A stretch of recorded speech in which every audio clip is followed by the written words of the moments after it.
They said, "Burn her house down. She'll have nowhere to go." I was in the kitchen when I heard it. Not a whisper, not a metaphor. A plan. The window above my sink was cracked open, letting in the September air. I like the breeze in the afternoons. Makes the house smell like pine and dust instead of old bones and regret. That breeze also carried voices. His voice, my son, and hers. The one who married him and learned too well how to control him. I didn't mean to eavesdrop, not really. But when your boy stands 10 feet from your open window, talking like you're already dead, well, you listen. "She won't leave willingly," she said. "She won't sign. So we give her no choice. No roof, no power, no way to stay." And then he said it. "My only child. Burn her house down. She'll have nowhere to go." I didn't move, not right away. The ceramic mug in my hand was warm from the tea, Earl Grey with 2 sugars. I always drink it around 3, always have. It's the only thing that never changes. I just stood there, staring into it, watching the steam curl up like it might spell out a reason why. But nothing came. That night, I didn't cry. I made myself a tuna melt instead. Sat in my recliner with the TV on low, some cooking show with pretty hands and white countertops. I didn't watch it. My mind was elsewhere, on papers tucked in a fireproof box under my bed, insurance documents, the deed, the last will I filed after Henry passed, every line written in my name. No co-owners, no co-signers, no one else, just me. They don't know that. They think I'm still the woman who calls the bank when her card doesn't work, who needs help printing emails, who forgets her online passwords and the names of modern actors. They think they're dealing with someone soft, frail, weak. They forget I built this house with Henry back in '72, with our hands. They forget I raised a boy on shift work and church potlucks. They forget I know how to hide things, real things. The next morning I pulled out the documents, spread them out on the table like a deck of cards. Some dated back to 1984, others as recent as last year. The latest insurance policy with full fire coverage and a rebuild clause they wouldn't think to read. It wasn't just anger I felt. It was something colder, heavier, a kind of betrayal that doesn't scream. It freezes. You don't yell when your own son plots to destroy what you built. You calculate. That afternoon, I went into town. Asked around, quiet-like, about contractors. Not ones to hire yet, ones I might need, just in case. I told them I was thinking of remodeling, if the Lord gives me a few more years. The men smiled politely. One gave me his card. They thought it was sweet. I kept the card in my wallet. I also bought a new fire extinguisher, not for defense, for optics, for the report later. I thought of everything. That evening, my son came by, stood on the porch like he hadn't been scheming 48 hours ago, asked if I was feeling tired lately. If the stairs were a bit much. Suggested a brochure he'd picked up from a lovely new care facility on the east side of town. I smiled, said I'd think about it. He doesn't know I already called the fire department just to check response times.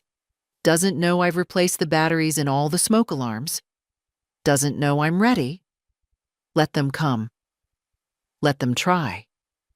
They think a fire would leave me with nothing. But what they don't know is that I've lived through worse than flames. And this time, the ashes will be mine, and so will the payout. Let them strike the match. I'll be holding the policy. He used to call me Mama, softly, with his head on my shoulder, after a bad dream or when his math homework made him cry. Even after he turned 13 and grew embarrassed of everything, even me. I still got Mama when he needed a ride or cash for gas. Now it's just Mom. Clipped. Flat. Like a role I've overstayed. He came by again the next evening. Same hour, same polite tone. Brought me a plastic container of soup. Store-bought, I could tell. Too much sodium, no real herbs. He set it on the counter like a peace offering and started his usual routine. Casual, almost kind. "How's the knee?" he asked, not looking at me. "Still mine," I said. "Still working." He didn't laugh, just smiled like I was making things difficult on purpose. "I just worry about you out here alone," he said, wandering the kitchen like he'd never stood in it 1,000 times. "It's a big property. Lot of upkeep." I nodded. "It's always been a big property." He leaned on the counter. "That's what I mean. It's too much for one person, especially at your age." There it was. The script. I could hear her in it. The woman he married. "I never call her my daughter-in-law. She's never earned the title." "You know what would be easier?" he continued, voice soft like a nurse with bad news. "If you moved somewhere more manageable, safer. We could help you pack. Help sell the place, get you into a what?" I asked, setting down my tea. He hesitated. "A facility." He said it like it was a favor, like he hadn't stood outside my window 2 nights ago and planned my erasure. I walked past him and opened the back door. Let the late sun fall over the porch, the garden, the line of trees beyond the fence. The air smelled like dry leaves and memory. "This house is all I have left," I said quietly. "Your father and I built it with no money and too much hope. We dug every post hole, painted every wall." "I know," he said, though he didn't. "No." I turned to face him. "You don't. You were 6 when we moved in. You don't remember your father breaking his back over that roofline, or how we took turns sleeping on the floor when the bedroom flooded that first winter." He looked away. "You don't remember the cold months," I continued, "when we burned sticks and newspapers because we couldn't afford oil, when we ate potatoes 6 nights a week and called it gourmet. Mom." "I am not your burden," I said. "I am your mother, and this house is mine." There was a moment of silence. The wind picked up a little, rustling the trees. "You're being emotional," he said. "We're just trying to help." I laughed, bitter and low. "You want to help? Tell your wife to stop setting up private meetings with developers. Tell her I know about the zoning inquiries, the mail you started intercepting, the bank calls I'm not supposed to hear." His face changed then, like a mask slipping. "I don't know what you're talking about," he said. "You do," I replied. He shifted in place, discomfort tightening his jaw. "I'm not signing anything," I added. "And if you think for 1 second that I'm confused or weak or ready to hand over the keys, think again." He moved toward the door. Not a word, just a silent retreat. When he reached the porch, I stopped him. "By the way," I said, "I took the liberty of checking with the county registrar. The deed is clean, no liens, no addendums, still solely in my name." He turned halfway, something bitter on his tongue. "And if anything happens to me," I added calmly, "I've already spoken with an attorney. Everything's been documented." His face fell, then hardened. "You're making this ugly." "No," I said, "I'm keeping it honest." He left without saying goodbye. I closed the door, locked it, and poured myself another cup of tea. Let them try to push me. Let them think I'll fold. But I've been through things that don't end in property lines or paperwork. I've lived through grief and silence and years of being dismissed. And I am not someone you evict with a smile and a soup container. I am not your little mama anymore. Sometimes the truth doesn't knock. It whispers. Over a teacup, between polite words, in the quiet look someone gives you when they realize you're not as fragile as they were told. Her name was Sandra. 27. Kind eyes. Dark braids pulled into a bun that softened her whole face. She wasn't my nurse, not officially. Just someone the agency sent twice a week to check in, though I never asked for them. Medicare bureaucracy.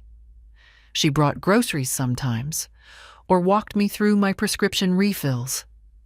Sweet girl, no pretenses, the kind who always asks before opening a cupboard in your house. That morning, she arrived with a grocery bag and a nervous smile. "You okay, Mrs. Harper?" she asked, setting the milk and eggs on the counter. "You look a little pale today." "I'm fine, sugar," I said. "Just tired of being underestimated." She laughed lightly, unsure what I meant. I didn't explain. Instead, I offered tea. We sat at the small table by the window, the one that used to hold Henry's ashtray and the folded crossword pages he never finished. Sandra pulled out her tablet to update the agency's checklist. Mobility, appetite, mood. "Everything's steady," I told her. "Still making my own tea, still baking when I feel like it." She nodded, tapping the screen. "Any new family visits this week?" "Just my son," I said evenly. "That's good." I replied, and said nothing else. Something in my tone must have caught her attention. She looked up. I met her eyes. Neither of us spoke for a few seconds. She hesitated, then set the tablet down. "I probably shouldn't say anything," she began. "But, I also work weekends. Sometimes for private clients." I nodded, curious. "Last Sunday, I was at a house, big, modern, one of those new places up by Ridgeview. Turns out the woman there is your daughter-in-law's cousin. Whole family was there. Open patio, glasses of wine, the usual." I raised an eyebrow. "And?" She bit her lip. "They were talking about you, loud enough not to care if I heard." I waited. Something about permits, construction timelines. The phrase, "after we close on the land," came up more than once. She looked at me carefully. "They talked about your house like it was already theirs, Mrs. Harper." I didn't flinch, just stirred my tea. "Said you'd be in a home by Christmas," Sandra added softly. "That once the paperwork's sorted, nothing could stop them, except maybe the old woman being difficult." She paused. "I'm sorry. I just thought you should know." I reached across the table and touched her hand. "Thank you, dear. You were right to tell me." She blinked, surprised. "You're not shocked?" "No. I already smelled the smoke. You've just confirmed where the fire's coming from." We finished our tea in silence. She stayed a few minutes longer than usual, folding grocery bags, asking if I needed anything else. I could tell she wanted to say more, but didn't. After she left, I sat for a while at the kitchen table, staring at the ring mark Henry's mug had made into the varnish years ago. I thought of the patio Sandra described, the laughter, the wine. They'd already poured the glasses, already made the toast.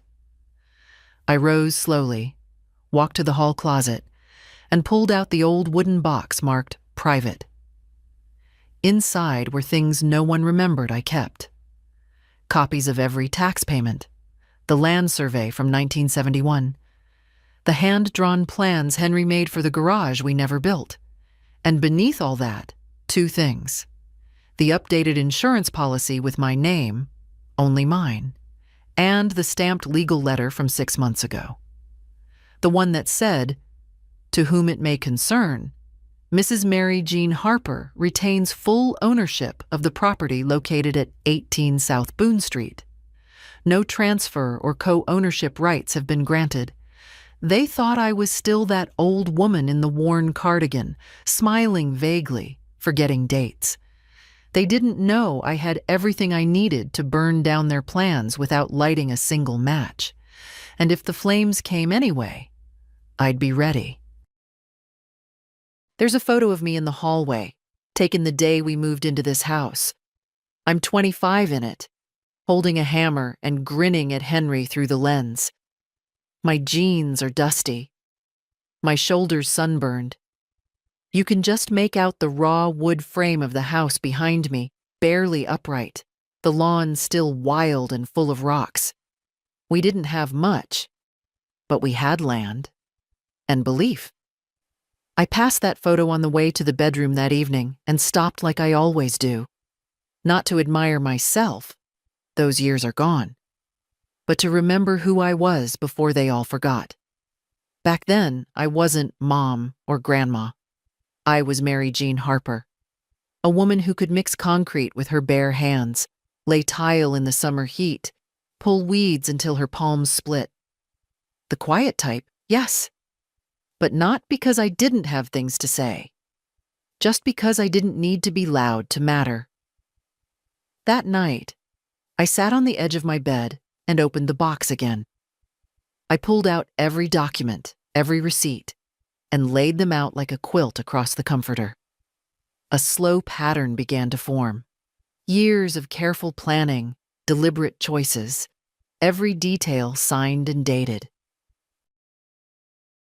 They thought I was one of those mothers who signs whatever's put in front of her. They were wrong. The deed was clean. I'd checked it twice. The insurance policy ironclad, covering everything down to accidental damage and vandalism. The will had been updated in January, naming no one in my immediate family. Everything would pass to a charity I chose myself, one that built homes for women starting over. Let them threaten. Let them talk about retirement homes and paperwork. They didn't know half of what I'd done to prepare. I went to the attic the next morning, moving slow but steady.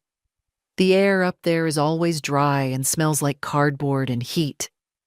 Henry's old military chest still sits under the rafters, full of things we said we'd deal with someday. I opened it, digging past uniforms and letters until I found what I came for. A lockbox, taped shut and labeled in Henry's blocky handwriting, "Do not throw out. Use if needed." Inside was a USB drive, a stack of old receipts, and a worn leather notebook. I brought it downstairs and opened it on the kitchen table. The notebook was Henry's. His last years had been quiet ones, full of slow thoughts and unfinished projects. But he'd written something on the very first page. "If you're reading this, something's gone wrong. Trust no one who treats you like a duty." My hands shook a little as I turned the page. Inside, records of our home improvements, sketches of the property lines, even a copy of the permit for the well we installed in '83. But what mattered most was the last entry, a note scribbled in his scrawl. "Keep the house. No matter what. They'll come for it when they think you're too tired to care." He'd seen it too, even back then. Maybe not the fire, but the erosion, the slow dismissals, the tone in their voices that changed when we stopped being useful and became inconvenient. By lunchtime, I'd packed a folder with everything: insurance, deed, survey maps, Henry's notebook. I took the folder to my lawyer, a quiet woman named Miss Travers who never smiled much, but always remembered the details. She didn't ask questions, just took the papers and nodded. "Have you been pressured?" she asked calmly. "Yes," I replied. "Do you feel threatened?" "Not yet," I said, "but I expect to." She looked me over, then stood and shook my hand with surprising strength. "We'll file copies of everything today," she said. "Digital and physical. And I'll notarize a letter of intent, just in case you need to prove you're of sound mind." I smiled for the first time in days. "Thank you." On the way home, I stopped by the grocery store, bought lemons, flour, and heavy cream. That night, I baked a pie. Why? Because sometimes the only way to keep your hands from turning into fists is to use them for something sweeter, something you control. And because a quiet woman doesn't mean a blind one, not in this house, not ever again. The man at the county clerk's office looked at me like I'd asked him to recite Shakespeare backward. You said you filed a copy of the title here, Mrs. Harper. Yes, I said, evenly. In 2007, after Henry died, I brought the original down myself. He frowned, tapping on his keyboard with the distracted air of someone who didn't expect to find anything. I stood at the counter in my clean blouse and my soft shoes, clutching my folder tight, not moving. Behind me, someone coughed. Another person rustled papers. The line didn't matter. I wasn't leaving without answers. He looked up. Nothing here? I mean, we have the lot number, the property tax records, but no scanned deed or title under your name. I blinked, slowly. What name is it under? He hesitated. That's the thing, it's blank. The record exists, but the owner field is empty. My stomach dropped, like I'd missed the bottom step in the dark. Can I see the file? I asked. He turned the screen toward me. It was true. The parcel was there, the tax history, the zoning code. But where it should have said Mary Jean Harper, there was just a gray line. Like someone had deleted it, or never typed it in at all. I don't understand, I murmured. It was here. I remember the visit. I remember the woman who notarized it. He nodded.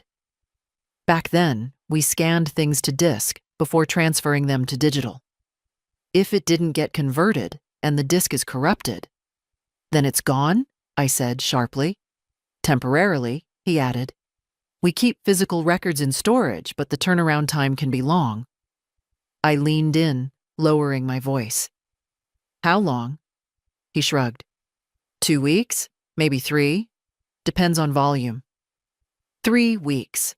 Long enough for someone with bad intentions to pretend I had no legal claim to the house. I left the office without saying goodbye. Outside, the sun was sharp and unfriendly. My shoes suddenly felt too tight. I drove home in silence. No radio. No thoughts loud enough to name. Just that sinking feeling. The kind you get when you sense something slipping out from under you and you don't know who's pulling. When I got to the house, I locked the door behind me, pulled the blinds, and opened my private file drawer. The copy I kept, my original title, notarized and signed, was exactly where I left it, except it wasn't the original. I pulled the paper out, held it up to the light. Faint smudges along the signature line. No official seal, no raised stamp. Just a scan, a copy of the title. Not the real one. And in that moment, I knew. It had been taken. Not lost. Not misfiled. Removed. I sat down at the table slowly, my body suddenly heavier than I could carry. Someone had been in this house. Not the nurse. Not the mailman. No one who would understand what to look for. Someone with a key. Or someone who knew where I kept the spare. My son. Or his wife. The thought didn't feel like betrayal. It felt like confirmation. Like watching a slow leak finally turn into a flood. I made myself a cup of tea, hands steady even as my breath faltered. I would call Miss Travers first thing in the morning. We'd file an affidavit of ownership. Attach it to the property record manually. I'd submit copies to the insurance company, the bank, and every utility account tied to this address. And then I'd change the locks.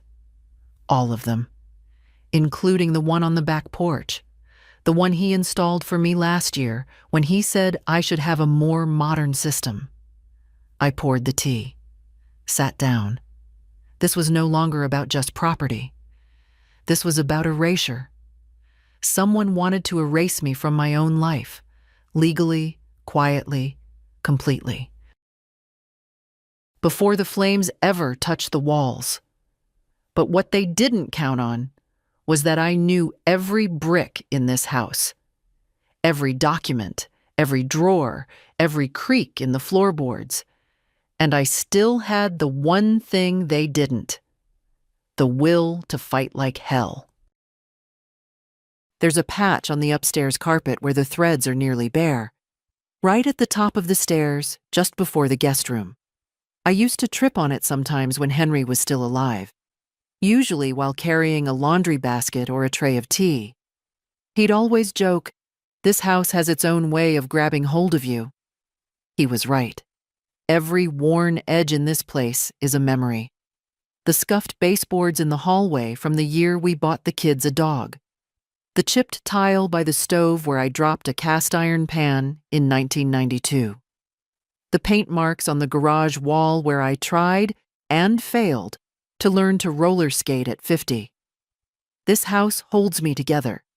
So if they think they can just sweep me out like dust, they're going to find out how sharp an old woman's memory really is.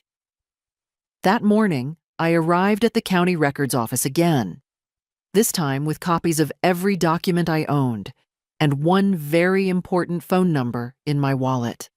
Miss Travers had warned me.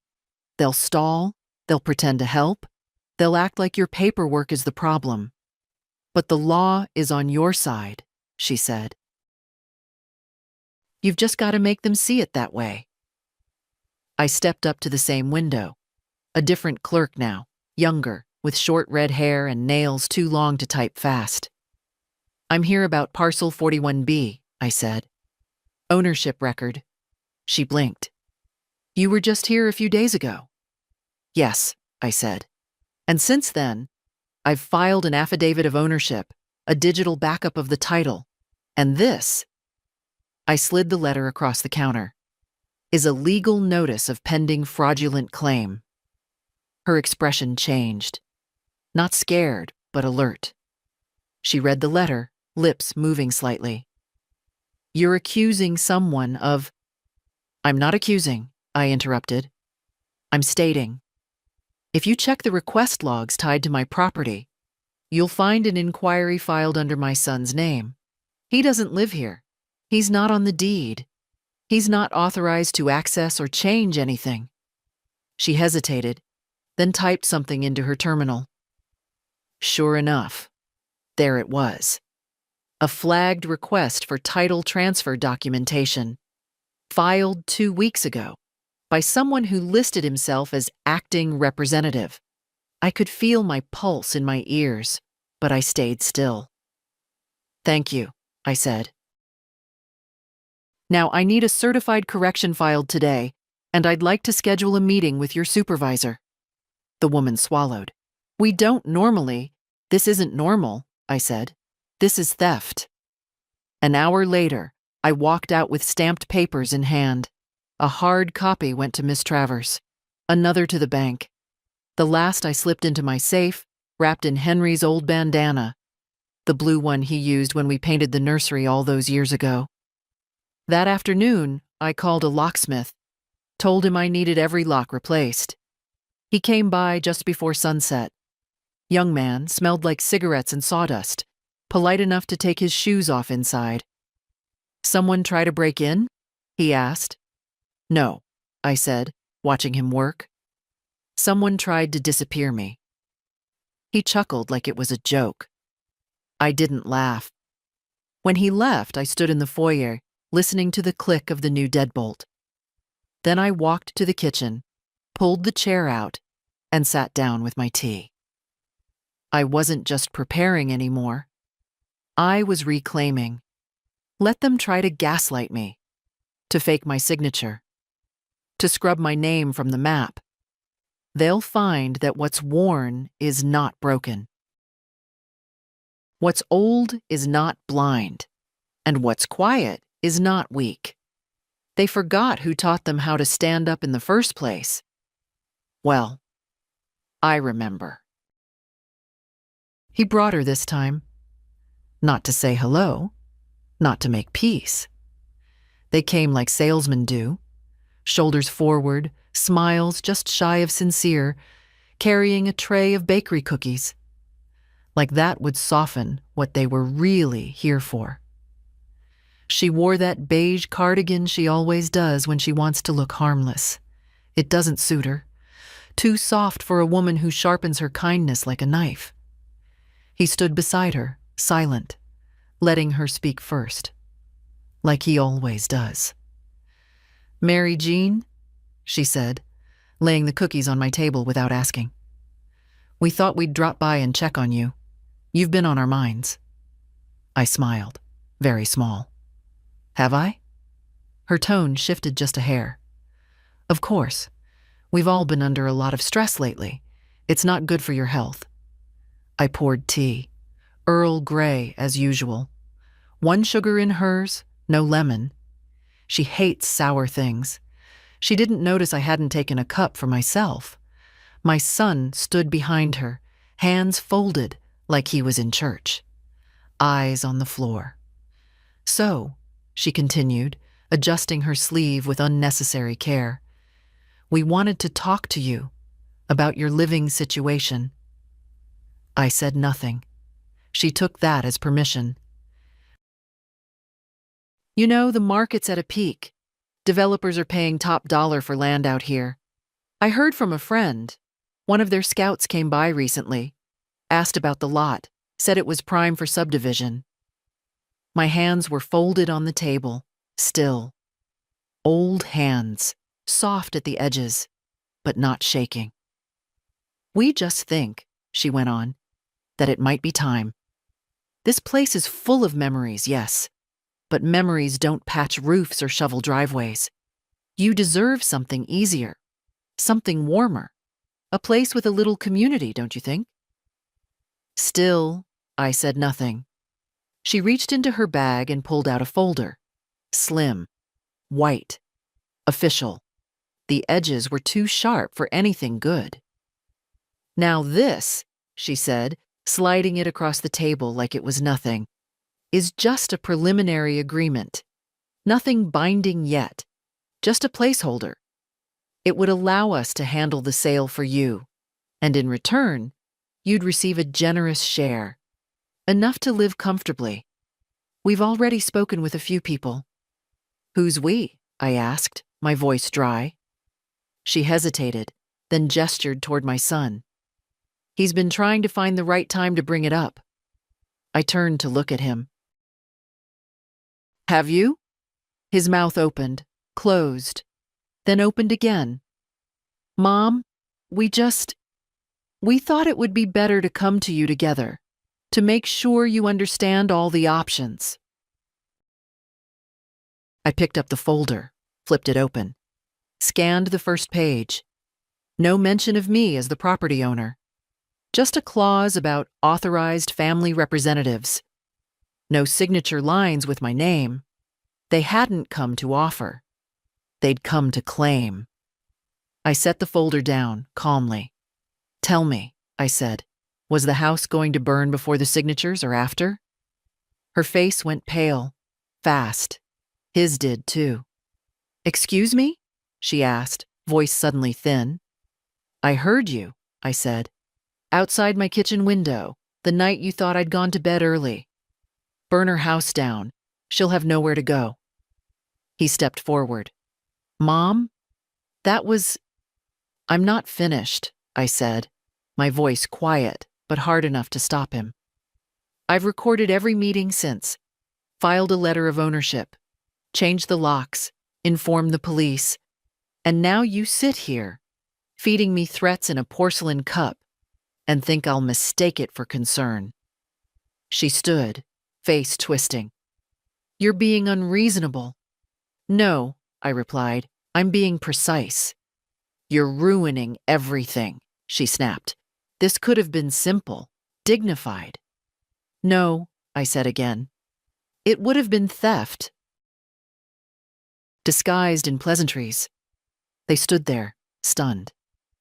"I'd like you to leave now," I said, rising slowly. My knees ached, but I stood taller than either of them.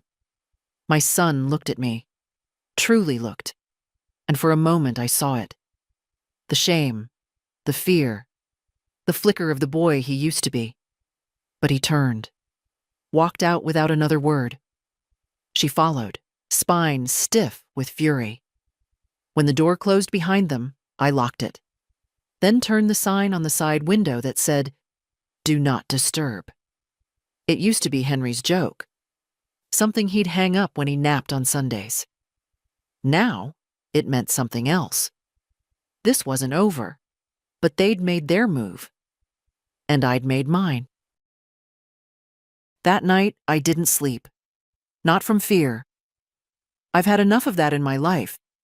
The kind that keeps your shoulders up by your ears even when the house is quiet. No, this was something else. Something colder. Resolve.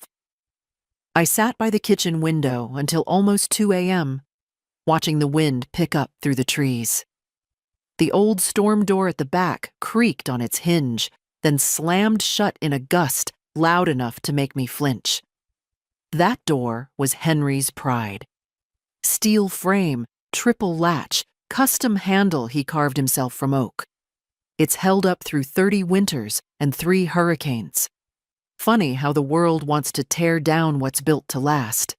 The silence in the house after they left had felt hollow. Not empty like grief. Not like when Henry died and the clocks ticked too loudly. This was a different kind of quiet. Like the kind before a storm, when the sky holds its breath and the trees lean just slightly wrong. I kept waiting for something. A phone call. An apology. Maybe even a second knock on the door. But none came. Instead, sometime past midnight, I heard a car engine. Low. Slow. I stood without thinking, crossed to the front window, and pulled the curtain back just enough. It was my son's truck. Not parked, just idling across the street with its lights off. He didn't get out. He just sat there, watching the house. My breath caught in my chest, not from panic, but from the sheer absurdity of it. My own flesh and blood lurking like a burglar outside the home I raised him in. Did he think I wouldn't notice? That the dark would make him invisible?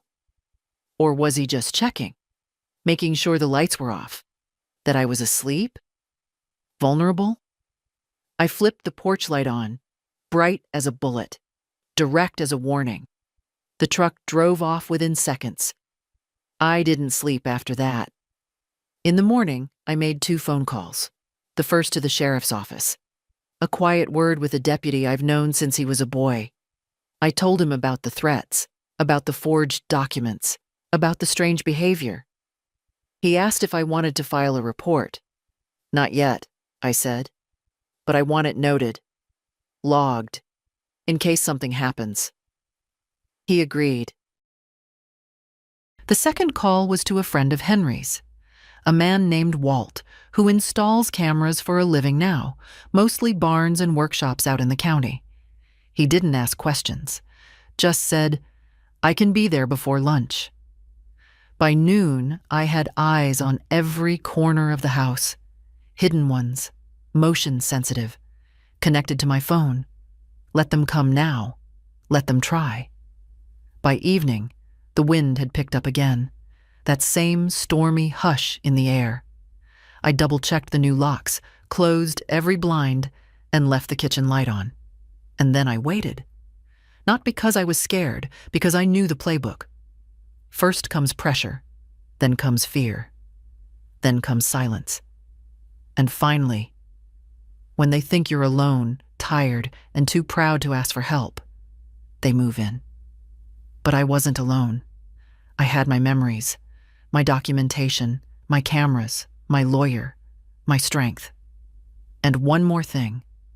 On the counter sat an envelope I hadn't touched in weeks. Inside was a check. The payout from Henry's life insurance, left untouched all these years. I'd held on to it for something meaningful, something necessary. Maybe this was it. Not for them, not to save the house, but to protect what it stood for. The storm door slammed again around midnight, just once. I didn't flinch this time. I stood, walked to the window, and looked out at the dark. I may not be young, I may not be fast, but I am awake, and they will not take this from me. It started with the smell, not strong, just enough to prick the back of my throat, like a match struck in the next room or someone burning toast a few houses down. But this wasn't toast. I was in the living room when I noticed it. The clock read 2:17 a.m. First came the smell, then the pop. A small, sharp crack, like dry wood snapping, then silence. I moved slowly, the way you do when your body remembers more danger than your mind is ready to name. I grabbed the flashlight from the drawer, turned off the lamp, walked to the back of the house in my slippers. The porch light was still on. The kitchen looked normal, until I opened the back door and saw the smoke curling up from under the wooden steps. Thin, white, fresh. No flames yet, but enough to know it wasn't natural, enough to know it was deliberate. My hand didn't shake as I turned on the hose, didn't hesitate as I sprayed the edges of the deck, watching steam rise and vanish in the night air. There was no gasoline, no accelerant smell, nothing that would burn quick or bright. They weren't trying to torch the place. They were trying to send a message. Next time, we won't miss. But they had missed, in every possible way. Because as I stood there, soaked in dew and hose water, I didn't feel fear. I felt calm and clarity. I turned and looked up at the eave of the house where Walt had installed one of the cameras. The red light blinked once, then again, recording. When the deputy arrived 20 minutes later, I was already dry, already changed into clean clothes, already waiting at the table with a printed copy of the footage. He looked tired, young, the way they all seem lately. "Thank you for coming," I said, handing him the USB. "What's this?" "Footage from my security system. Someone came onto my property, started a slow burn fire under the porch, didn't get far." He frowned. "Did you see anyone?" "No, but the camera did." He sat down at my table, inserted the USB into his tablet. I watched his face change as the video played. There it was, the shadowy figure, hooded, walking with purpose, glancing over their shoulder, then crouching, then lighting something, holding it for too long, like they didn't know how to work a lighter properly. Teenager, maybe, or someone nervous. But when they turned to leave, the camera caught just enough of the profile to make a guess. A man, average build, familiar gait. He paused by the fence gate, looked back once, then vanished. The deputy exhaled. "You think you know who it is?" "I think I've raised someone foolish enough to think I'd never fight back." He gave me a long look. "Do you want to press charges?" "Not yet," I said. "But I want it documented, and I want protection." He nodded. "I can assign drive-bys, and I'll file the report. But you should know, proving intent isn't the point," I interrupted. "The point is to let them know I'm not alone." He took the USB, wrote down his number, promised to keep me updated. When he left, I stood in the doorway and watched the street. Not for the shadow, not for the truck, but for the idea that someone thought I could be frightened into surrender. Let them whisper. Let them threaten. Let them light matches under moonlight. I have footage. I have insurance. I have fireproof boxes and copies in 3 places.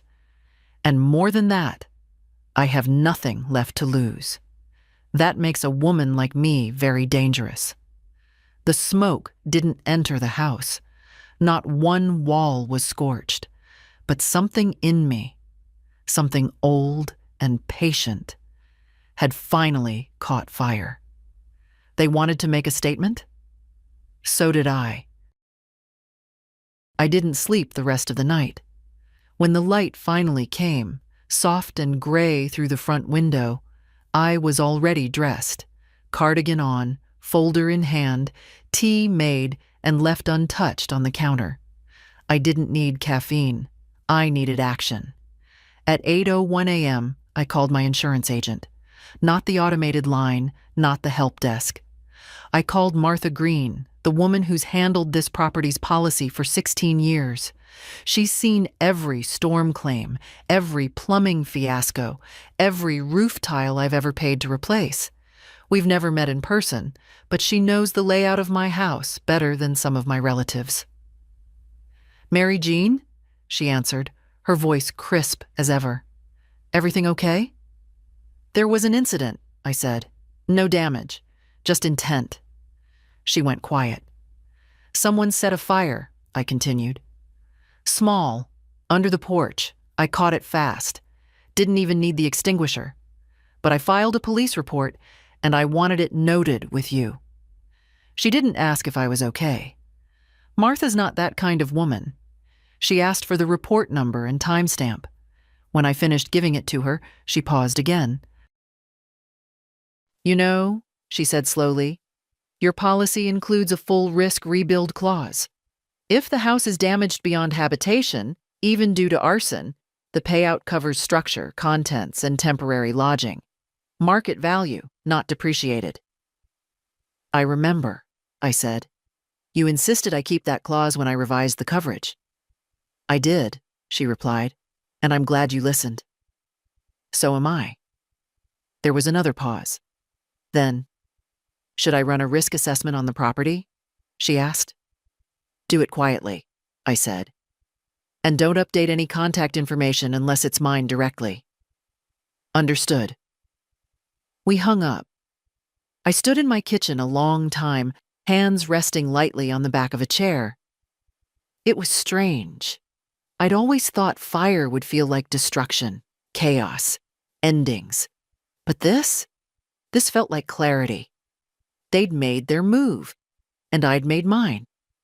They thought I'd come undone at the first hint of smoke, that I'd throw up my hands, grab a suitcase, and beg for shelter, that I'd sell for pennies just to have peace. But I'd written every word of that insurance clause myself, with Martha. After Henry died, when I had to pretend I wasn't terrified of losing everything, I'd updated it 2 years ago, when they started circling like vultures. They thought I was too sentimental to plan for war. They were wrong. Later that morning, I printed copies of everything: the policy, the police report, the footage stills, the notarized affidavit of ownership. I put them in a fresh envelope and mailed it to my lawyer. I also mailed another envelope, smaller, to my granddaughter. Not because she needed to know, because I wanted her to remember. She was the only one who asked how I was when the others didn't. The only one who still sends real letters, not just texts with abbreviations and emojis. She'd asked once, years ago, "Grandma, what's the most powerful thing you've ever owned?" I'd said, "Paper." Now I was proving it. By sunset, I'd received an email from Martha. Subject: confidential. Risk report. "Mary Jean, based on your property's history and the recent incident, I'm flagging your account for proactive protection. You qualify for full relocation coverage if anything happens, and we're moving your file into internal priority handling. We've also placed a block on third-party contact attempts unless verified through your voice authorization. Stay safe. Martha." I smiled as I read it. No panic, no fear, just reinforcement. They thought the fire would weaken me. Instead, it's the only reason the house now has more value than ever. The clause they forgot was the one I wrote, and the woman they underestimated is still standing. He knocked gently, like a man who didn't want to startle the elderly. I recognized the silhouette through the glass. Wide shoulders, brown uniform, and that same boyish face from 20 years ago. Deputy Marcus Reed. Used to mow lawns in the summers when he was 12. Now he carried a badge and a sidearm and a notepad that looked heavier than it was. I opened the door. "Morning, Mrs. Harper," he said, tipping his hat the way polite men still do. "Come in, Marcus," I replied. "I've got the kettle on." He hesitated, just a flicker, then stepped inside. I could feel the shift in his posture as soon as he crossed the threshold. He scanned the room like he was trained to, eyes catching on the camera set up by the back door, the tidy stack of papers on the coffee table, the way I moved slowly but with intention. This wasn't a social visit. "Appreciate you reporting the incident," he said, sitting down as I handed him a mug. "I almost didn't," I replied. But then I remembered how many times I've been told to let things go. Turns out that's exactly how people get burned.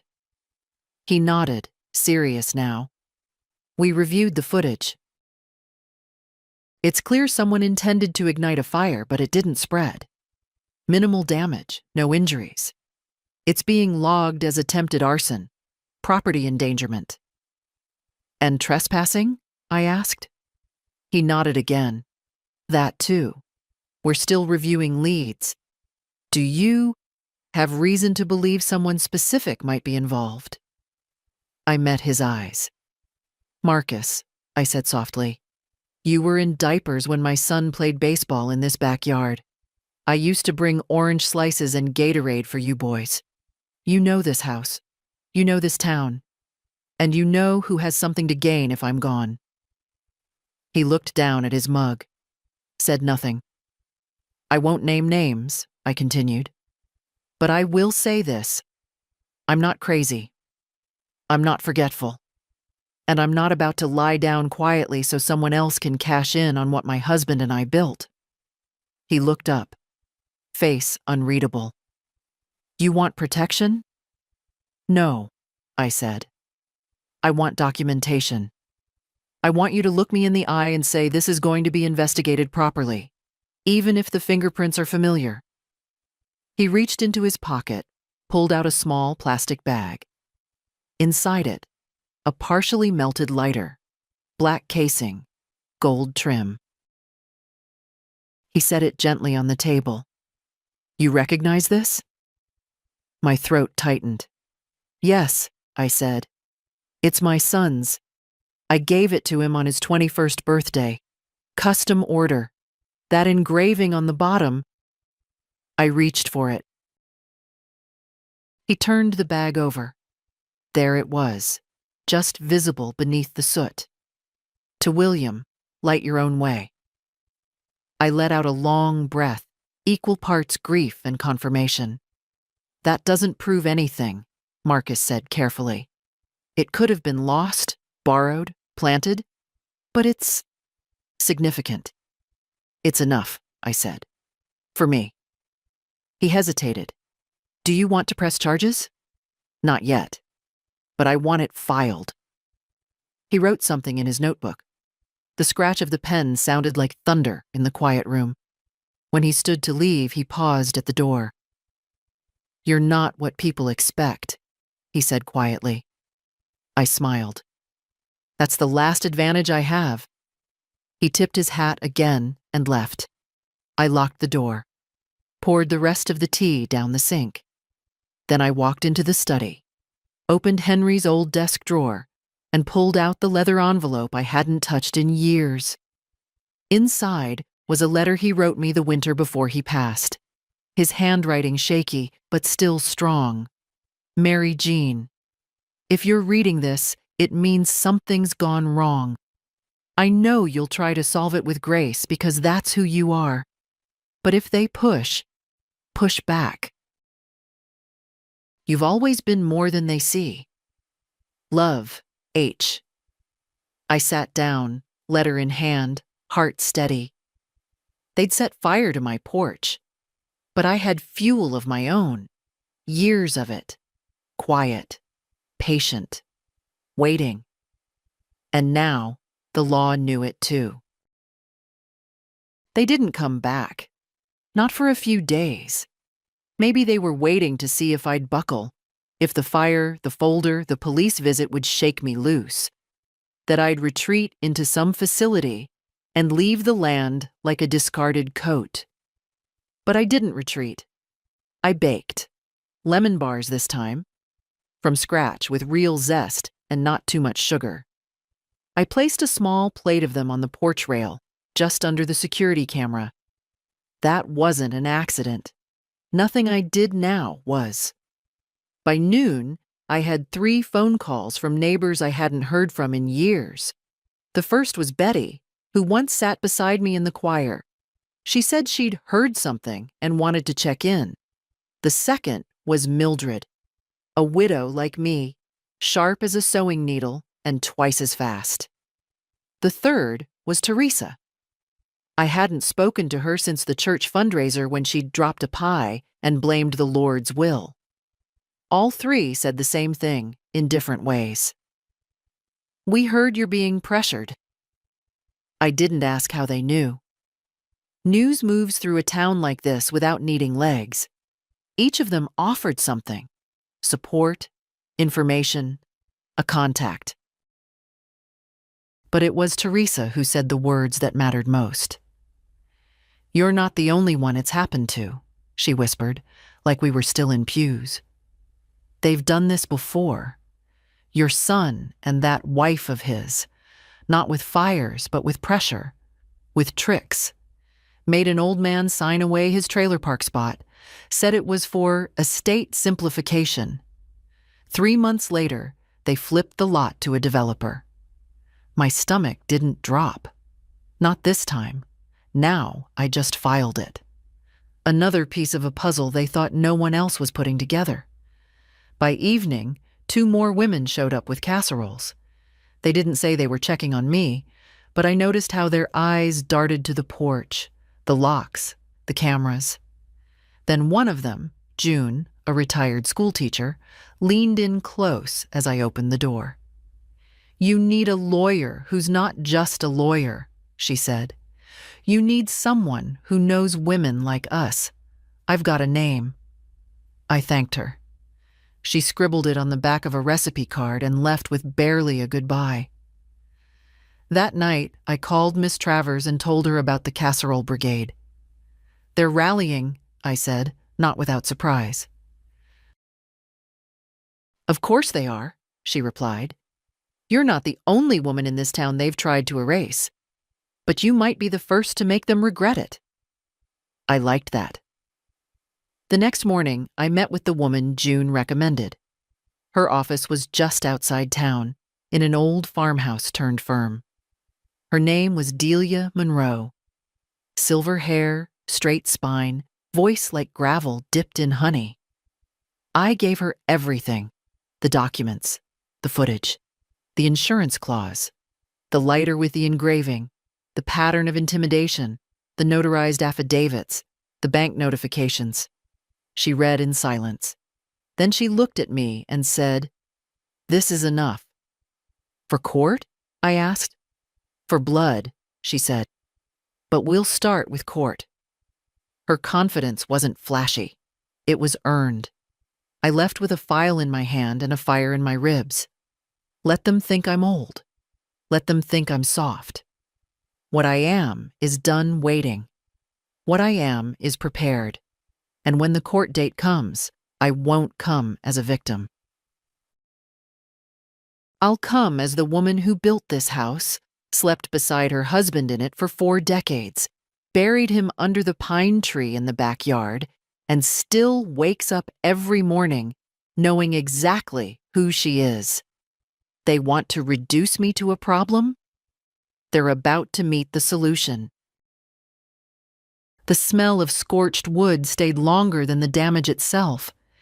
Even after the porch boards were replaced, after the soot was scrubbed away and the insurance check cleared, I could still catch it sometimes. that faint, bitter trace in the air when the sun hit the deck just right. I didn't mind it. It reminded me what I'd survived. The insurance payout arrived faster than I expected. Martha didn't waste time. She called personally to confirm the full coverage had been approved, minus a deductible I could pay with my grocery cash. "You want a full rebuild?" she asked. "Or just restoration?" "Neither," I said. "I want it better than it was. My way." She chuckled. "I thought you might." The contractors came 2 days later. Not the ones my son used to hire. Slick men in pickup trucks who talked like they were doing you a favor. No, these were neighbors, friends of friends. One had even fixed our barn roof back in '89. Before they started, I asked them to sit with me on the porch. "I know what this house was," I said, "but I want you to help me make it what it needs to be now. I'm not trying to erase the past. I just want to protect what's still mine." They listened, took notes, asked questions no one had asked me in years. By the end of the week, the back deck had been fully rebuilt, with fire-retardant wood and a reinforced frame. The upstairs windows were resealed, the locks upgraded, the doorbell wired to a live camera that pinged directly to my phone. But it wasn't just security I was after.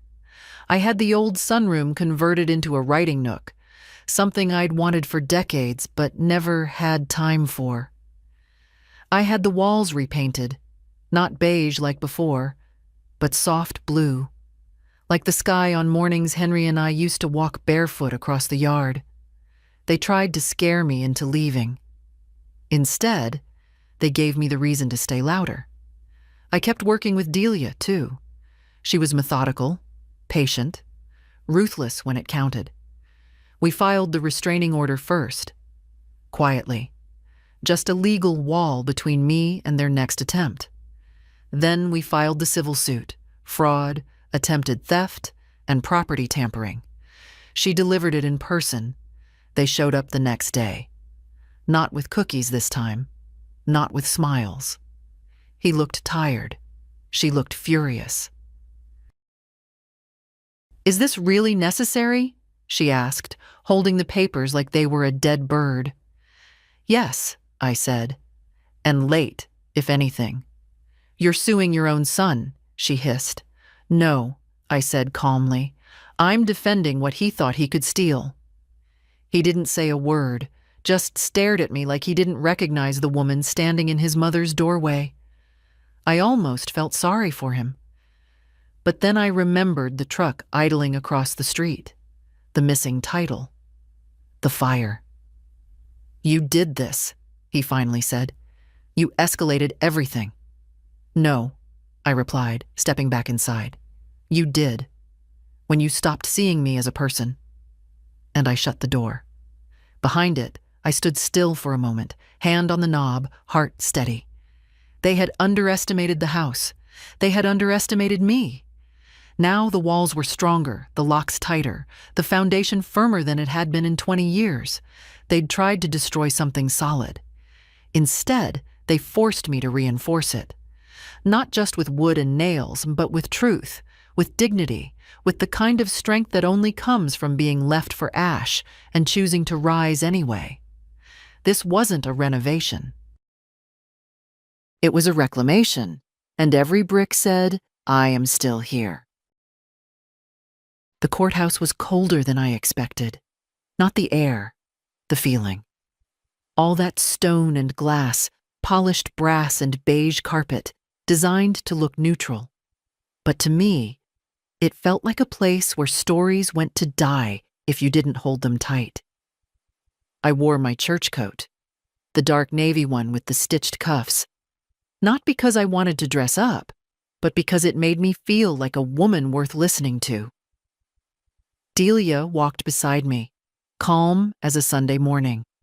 She carried the case file like it weighed nothing, but I knew how heavy it truly was. On the other side of the room sat my son. His hair was shorter, his jaw clenched. He didn't look at me. She did. His wife. Her expression wasn't smug anymore. It was flat, defensive, like a chess player who'd run out of moves but still refused to flip the board. The judge was younger than I'd expected, maybe 40, clean glasses, tired eyes, but fair. I could tell from how he listened, not just to what was said, but what wasn't. Delia spoke first. She laid out the facts like thread across a loom. The attempt to transfer title, the missing documents, the lighter found at the scene. The insurance clause, the notarized statements, the footage. And then, my statement. I didn't cry. I didn't falter. I stood, small and still in that wide room, and told the truth in the plainest language I had. This house was not just built with money, I said. It was built with marriage and illness and winter heat we couldn't always afford. It was built with birth and death and quiet meals eaten in silence after arguments we didn't know how to resolve. I paused, let the air settle. And now, someone who never earned it tried to take it. I turned to the judge. I am not confused. I am not angry. I am not here for revenge. I am here for recognition that what is mine cannot be rewritten by the people who stopped treating me like family the moment I became inconvenient. No one spoke, not even the wife. When I sat down, Delia reached over and squeezed my hand. It didn't take long. The judge ruled in my favor. Restraining order upheld. Property confirmed. Civil penalties applied. They didn't fight it. Not really. They knew. Afterward, they passed me in the hallway, quiet as ghosts. He paused.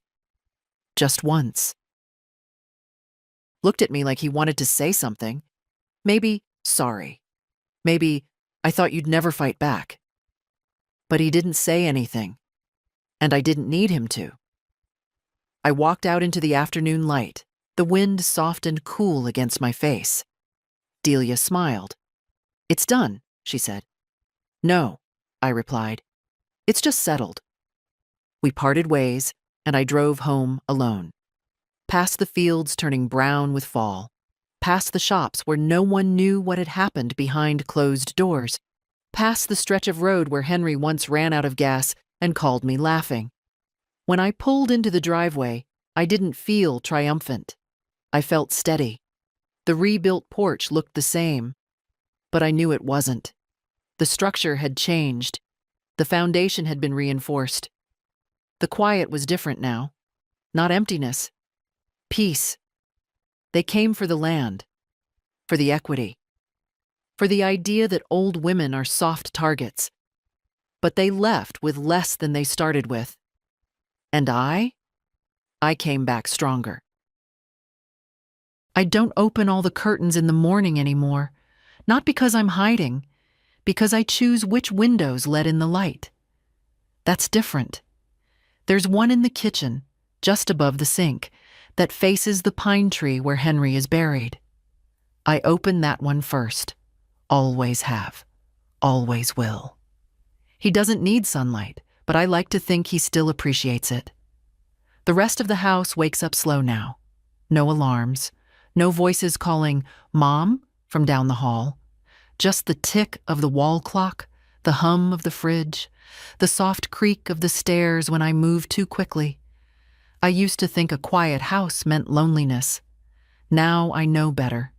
It means the noise has finally left. After the court ruled, the letters stopped. No more friendly suggestions. No more unexpected drop-ins. They didn't apologize. Of course they didn't. People like that don't say sorry. They just go silent and wait for you to forget. But I don't forget. I still have the court papers, the restraining order, the title, the footage, the police report. All filed, all real, all mine. And the house? It's warmer now. not just because of the new insulation and double-paned windows, because of what it survived.